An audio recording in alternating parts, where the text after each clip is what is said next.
குரு வணக்கங்கள். வாழ்க வளமுடன். உலகெங்கிலும் இருக்கக்கூடிய நெக்ஸ்ட் நேயர்களுக்கு எனது அன்பு வணக்கங்கள். சுப்ரஜா சுரேஷ்குமார், டிஎன்ஏ மற்றும் பிரശ്ன ஜோதிடர், கோவையிலிருந்து. இன்னைக்கு நம்ம பார்க்க போறது ஆடி மாத பலன்கள். பொதுவா ஆடி மாதம் அப்படின்னு எடுத்துக்கிட்டீங்கனாலே சுப காரியங்களை தவிர்த்துருவாங்க. முக்கியமா பெரியவங்களோட ஆசீர்வாதங்கள், அவங்களுக்கு செய்யக்கூடிய காரியங்கள், இதன் மூலியமாக பித்திருக்களோட ஆசீர்வாதங்கள் கிடைக்கக்கூடிய இந்த மாதம் ஆடி பெருக்கு அப்படிங்கிற ஒரு விசேஷமான ஒரு மாதம். அடுத்ததான் பாத்தீங்க அப்படின்னா சூரியன் கடகத்தில் வரக்கூடிய ஒரு மாதம், அதுதான் ஆடி மாதம் அப்படின்னு சொல்லுவாங்க. இந்த காலகட்டத்துல பாத்தீங்க அப்படின்னா மேஷம்ல இருந்து மீனம் வரைக்கும் உங்களுக்கு எல்லாம் எப்படி இருக்கும், எப்படி அதெல்லாம் ஹேண்டில் பண்ணும், எது நல்லது எது கெட்டது எல்லாமே நம்ம பார்க்க போறோம். யார் யார் திருமணம் செய்யலாம், யாரெல்லாம் உங்களுடைய வாழ்க்கையில புதுசா பிசினஸ் பண்ணலாம், வாழ்வில் பரிகாரமாக இருந்தாலும் சரி, கோவில் பரிகாரமாக இருந்தாலும் யாருக்கெல்லாம் ஆப்டா இருக்கும், இது எல்லாமே நம்ம பார்க்க போறோம். அடுத்ததான் பார்த்தீங்கன்னா இந்த உலகளாவிய விஷயங்கள் அப்படின்னு சொல்லக்கூடிய இடத்துல பார்த்தீங்க அப்படின்னா நிதி நிலைகள் சம்பந்தப்பட்ட மாற்றங்கள் நிறைய வரும். ஏன்னா பார்த்தீங்க அப்படின்னா சில கிரக அமைப்புகள் ஆகஸ்ட் 2ஆம் தேதி பார்த்தீங்கன்னா சுக்கிரன் நீசமாகிறார். ஆகஸ்ட் 3ஆம் தேதி செவ்வாய் ரிஷப வீட்டிலேருந்து புதன் வீட்டுக்கு வராரு. அதே மாதிரி பார்த்தீங்க அப்படின்னா புதன் வக்கரத்திலிருந்து வக்கர நிவர்த்தியே தன்னுடைய சொந்த வீட்டுக்கு வராரு. அப்போ சூரியனோட குரு என்ன ஆகுறாரு, சூரியனோட குரு ரொம்ப க்ளோஸாக நெருங்கி வரும்போது குரு அஸ்தங்கம் ஆகுறாரு. ஆல்ரெடி சனி வக்கரம் ஆயிருக்காரு. அப்போ எத்தனை பெரிய மாற்றங்களை நம்ம பார்க்கக்கூடிய இந்த மாதம் ஆடி மாதம். அப்போ என்ன சொல்றது, இப்போ கோல்டு அப்படின்னு எடுத்துக்கிட்டீங்க அப்படின்னா இந்த கோல்டு பார்த்தீங்கன்னா கம்மியாகக்கூடிய ஒரு காலம். அடுத்தது அது அதிசாரம் விலை அப்படி கண்ணா பின்னா நேர போகுது. பட் இப்போ கொஞ்சம் மாற்றங்கள் பார்த்தீங்கன்னா சில பேசிக்கான அந்த ஃப்ளக்சுவேஷன்ஸ் தான் இருக்கும். ஆனால் அது முடிய காலத்தில் நிறைய திடீர்னு பார்த்தீங்க அப்படின்னா வேற லெவலில் இருக்கு. அப்போ யாருக்காவது கோல்டில் இன்வெஸ்ட்மெண்ட் பண்ணுறீங்க அப்படின்னு இந்த காலகட்டம் ரொம்ப நல்லா இருக்கும். அதே மாதிரி செவ்வாய் புதன் செயற்கையா இருக்கும்போது நிதிநிலைகள்ல பாத்தீங்கன்னா இப்போ ஒன்று சொல்லியிருப்பாங்க, சடனா ஒரு மாற்றத்தை கொடுப்பாங்க. அப்ப அரசு சம்பந்தப்பட்ட விஷயங்கள் பாத்தீங்க அப்படின்னா தன்னுடைய ஸ்தானத்திலிருந்து சூரியன் விரைய ஸ்தானத்துக்கு இருக்கிறார் இல்லையா. அப்போ அரசு சம்பந்தப்பட்ட விஷயங்கள் நிறைய மாற்றங்கள், அது மூலியமாக நிறைய முதலீடுகள், அரசு நிறைய முதலீடுகள் பண்ண போகுது. இது எல்லாமே பாத்தீங்கன்னா இந்த காலகட்டத்துல நமக்கு உலகளாவிய விஷயங்களை நடக்க போகுது. இன்னுமே பார்த்தீங்கன்னா ராகு காற்று ராசியில் தான் இருக்காரு. அப்போ அதற்கான ஒரு விஷயங்கள் பார்த்தீங்கன்னா இம்பேக்ட் இருந்துக்கிட்டே தான் இருக்கும். முக்கியமா இன்னொரு விஷயம் என்ன சொல்லணும் அப்படின்னா, சனி வக்கரமா இருக்கும்போது நிலச்சரிவுகள், நீர் சார்ந்த அழிவுகள், இதெல்லாமே கொஞ்சம் ஜாக்கிரதையா பார்த்துக்கணும். நீ அடுத்தது அந்த காற்று காலம், காற்று அதிவேகமா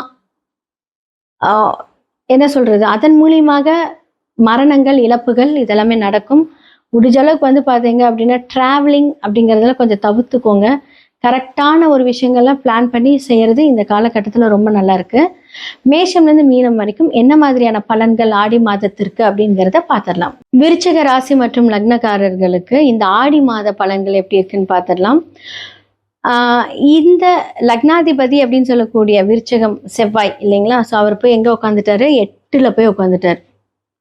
எங்க புதன் கூட சேர்ந்திருக்காரு.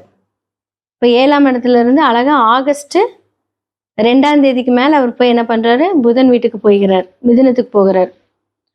அப்போ லக்னாதிபதி 8ல் இருக்கும்போது என்ன அப்படின்னா உங்களுக்கு திடீர் அதிர்ஷ்டம், அதுக்கப்புறம் வெளிநாடு செல்றதுக்கான ஒரு பயணங்கள், ஒரு 400 கிலோமீட்டர்ஸ் அவே ஏதாவது ஒரு பயணங்கள் மேற்கொள்ளக்கூடிய ஒரு தருணம் வரும்.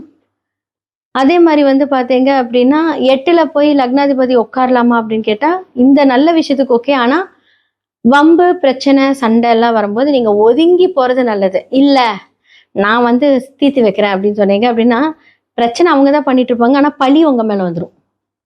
அப்ப நம்ம யாருக்கிட்டையும் வாய் கொடுத்து நம்ம ரொம்ப புதனோட சேர்ந்து இருக்கும் போது தேவையில்லாம பொது விஷயங்கள், நீங்க ஒரு இடத்துக்கு பேங்க்குக்கு போறீங்க அப்படின்னு அங்க போய் சண்டை போடுறது, இல்ல நீங்க யாராவது பிரச்சனை வரதான் செய்வோம். இப்ப ஆக்சுவலா இந்த மாதம் உங்களுக்கு பிரச்சனை தேடி வருதுன்னு நான் சொல்லுவேன். ஆனா கொஞ்சம் ஜாக்கிரதையா இருங்க. அமைதியா எந்த அளவுக்கு உங்களை நீங்க தனிமைப்படுத்திக்கிறீங்களோ இந்த மாதம் உங்களுக்கு நீங்க ரொம்ப சேஃப் அப்படின்னு சொல்லலாம். ஏன்னா ஆல்ரெடி பாத்தீங்கன்னா 5ஆம் இடத்துல போய் யார் வக்கரமா இருக்கிறாரு, சனி வக்கரமா இருக்கிறாரு. ஆல்ரெடி சுகஸ்தானத்தில் இருக்கக்கூடிய சனி பகவான் 5ஆம் இடத்துல வக்கரமா இருக்கும்போது தூக்கம் ஆல்ரெடி இருக்காது. ஏதாவது ஒரு ஓவர் திங்கிங் உங்களை போட்டு ஆட்டி படைச்சிட்டே இருக்கும். என்ன பண்ணலாம், ஏது பண்ணலாம், அடுத்த ஃபினான்ஷியல் என்ன பண்ணலாம், அடுத்த மாதத்துக்கு என்ன பண்ணலாம் அப்படின்னு ஏதாவது ஒரு விஷயம் நீங்க வந்து பார்த்துட்டு இருப்பீங்க. முக்கியமா வந்து பார்த்தீங்க அப்படின்னா, விருச்சிகத்துக்கு வந்து இப்ப நிதி நிலைகள் அப்படின்னு சொல்லக்கூடிய விஷயங்கள் வந்து கொஞ்சம் ஸ்டக்கப்ல தான் இருக்கும். வெளிநாட்டுல சில பேர்லாம் மாட்டிட்டு முழிப்பீங்க. ஆனா அவங்களுக்கெல்லாம் வந்து பார்த்தீங்கன்னா, 8ஆம் அதிபதி நான் சொன்னேன்ல 8ல இருக்கும். லக்னாதிபதி 8ல போகும்போது சில தொந்தரவுலேருந்து வெளிய வரக்கூடிய ஒரு காலம். இந்த காலகட்டத்தில யூஸ் பண்ணிக்கோங்க. ஆல்ரெடி அப்ராட்ல இருக்கிறவங்களுக்கு இது ஓகே. பட் இங்க இருக்கிறவங்களுக்கு இந்த பிரச்சனையில மாட்டிக்க வேணாம். உங்களோட சுய ஜாதகத்துல செவ்வாய் எங்க இருக்காங்கன்னு பாருங்க. இதெல்லாம் ஓகே. அப்ப 2க்குரிய குரு அஸ்தங்கமாகிறார். உச்ச வீட்டிலே இருந்தாலும் அஸ்தங்கமானா அது நீசத்துக்கு சமம். அப்ப வருமானம் அப்படின்னு சொல்லக்கூடிய விஷயத்தில் சில தடைகள் அப்படிங்கிற ஒரு விஷயத்த சந்திப்பீங்க. இப்போ வந்து பார்த்தீங்க அப்படின்னா, அதோட ஸ்டார்ட்டிங் ஸ்டேஜ் தான். கொஞ்சம் ஃபினான்ஷியலா கொஞ்சம் பேக்கப் வச்சுக்கோங்க. அது கொஞ்சம் நல்லது. இல்லைன்னா மாட்டுவீங்க. பிரச்சனை. அப்போ அத ஹேண்டில் பண்ணும்போது கொஞ்சம் கரெக்ட்டா அத ஹேண்டில் பண்ணி கொண்டுட்டு போயிட்டீங்க அப்படின்னா, இந்த மாதம் தான். ஆடி மாதம் தானே. அதுக்கப்புறம் அத நம்ம சமாளிச்சுக்கலாம். இல்லாட்டி தேவையில்லாத விரயங்கள். இப்போ வந்து பார்த்தீங்க அப்படின்னா, பொதுவா வந்து உங்களுக்கு கடக வீட்ல சூரியன் வருது அப்படின்னா, உங்களுக்கு யார் கடகம் அப்படின்னா பாதகம். ஆல்ரெடி வந்து பார்த்தீங்கன்னா, ஸ்திரம் அப்படின்னு சொல்லக்கூடிய ஒரு லக்னம் தான் உங்களோடது. அந்த இடத்துல பாதகம் அப்படியே கன்ஃபார்மா இருக்கும். இப்ப சூரியன் அந்த இடத்துல பாதகமா இருக்கு, 9ஆம் இடத்துல இருக்கு அப்படின்னா, தந்தை வந்து பார்த்தீங்கன்னா எதிரியா இருக்கலாம். இல்லாட்டி தந்தை பிரிந்து செல்லலாம். இல்லாட்டி தந்தை பிரிந்து செல்லலாம் அப்படின்னா, அவரோட உடல்நிலைகளை கவனமாக பார்த்துக்கோங்க. இல்ல ஹாஸ்பிட்டல் செலவு 8ஆம் இடம் அப்படின்னு சொல்லக்கூடியது வந்து பார்த்தீங்கன்னா, இந்த ஹாஸ்பிட்டல் செலவெல்லாம் எடுத்துக்கலாம். அப்போ இதெல்லாம் கொஞ்சம் பார்த்து பண்ணீங்கன்னா, கொஞ்சம் ரொம்ப நல்லாருக்கும் இந்த காலகட்டத்தில். 9ஆம் இடம் அப்படின்னு பாதக ஸ்தானத்தில் தான் குரு வராங்க, சூரியனும் வராங்க. அப்ப இந்த 8 காம்பினேஷன் எடுத்துக்கங்க. செவ்வாய், புதன், சூரியன், குரு. இதை சார்ந்த ஒரு விஷயங்கள் வந்து இந்த மாதத்துல உங்களை சுத்தி சுத்தி வந்துகிட்டே இருக்கும்.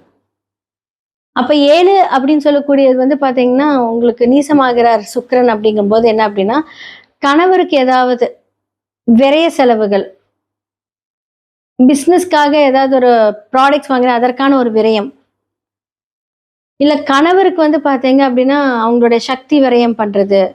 உடல்நல குறைவு ஏற்பட்டு அது வந்து சரி பண்றது, அவங்களே சரி பண்ணிக்கிறது.